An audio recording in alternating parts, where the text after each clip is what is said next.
Alright, guys, so as an adult, roughly 2 months ago, I had my tonsils removed.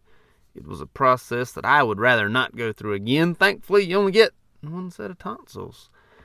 To begin things off, at about the age of 6, I got strep throat many times, and I'm not sure if it is due to the fact that we did not have a provider locally, or there was not a children's hospital around, or whatever the reason may be. I was instructed, or really my mother was instructed, not to have my tonsils removed at the age of 6, despite the fact that I was getting strep throat quite often.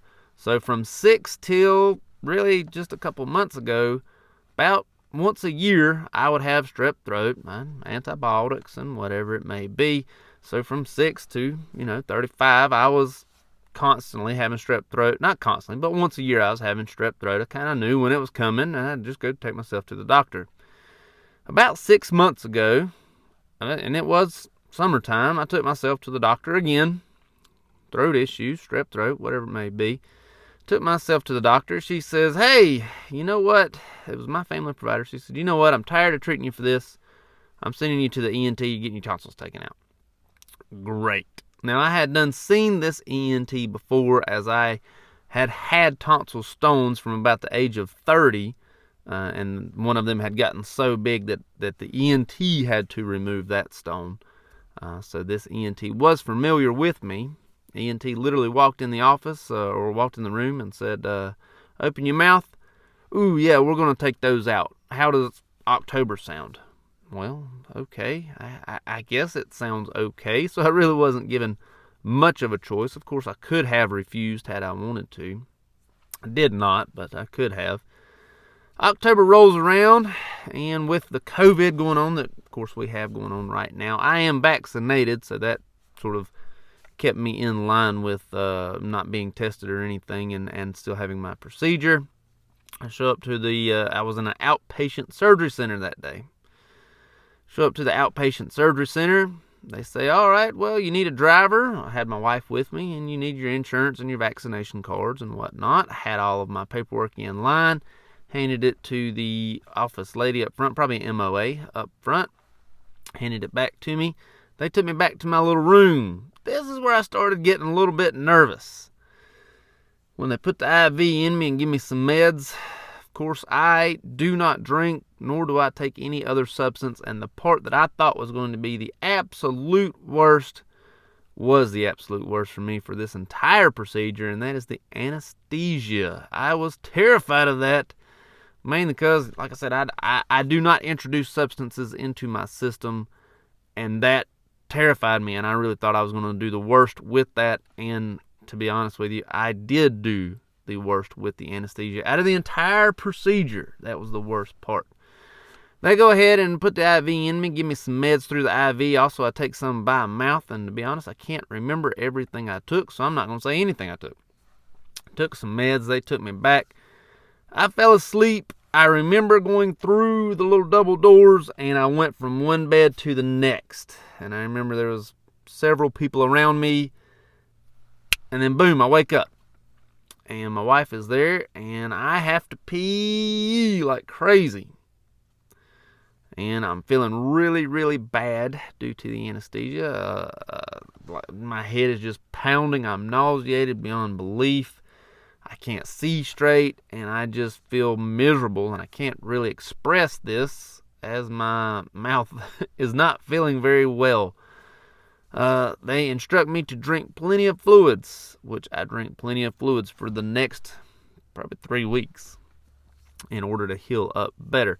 The entire process took about 45 minutes from anesthesia to waking up. So from getting into my room till waking up was about 45 minutes. So not too long of a process. Not too terribly long. An episode and a half of a regular television show.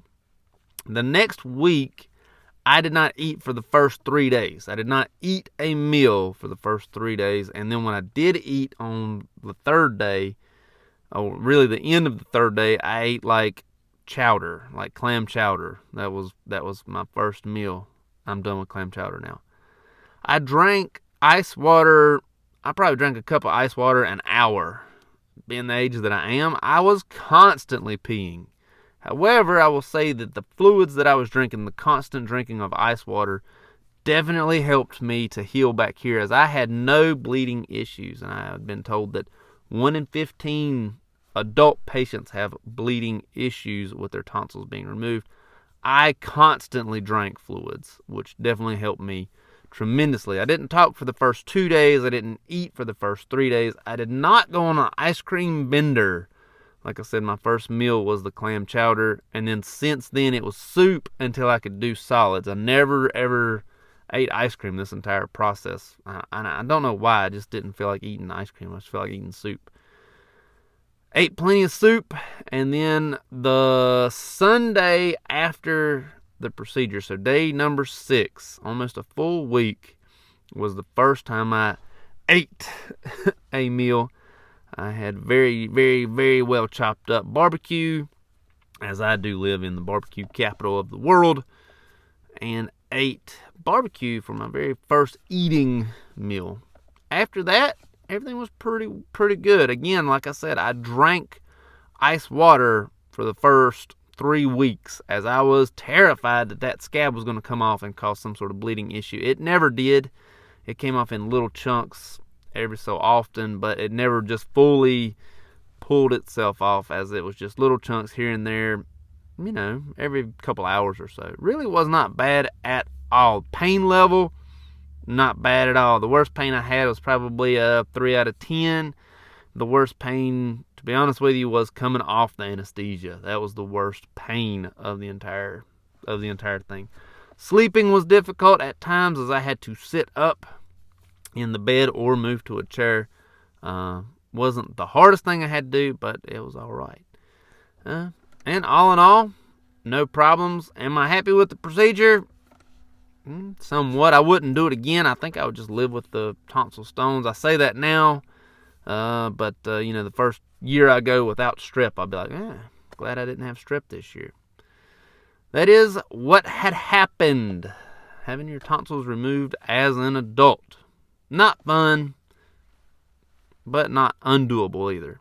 Hope it helps. Thank you much.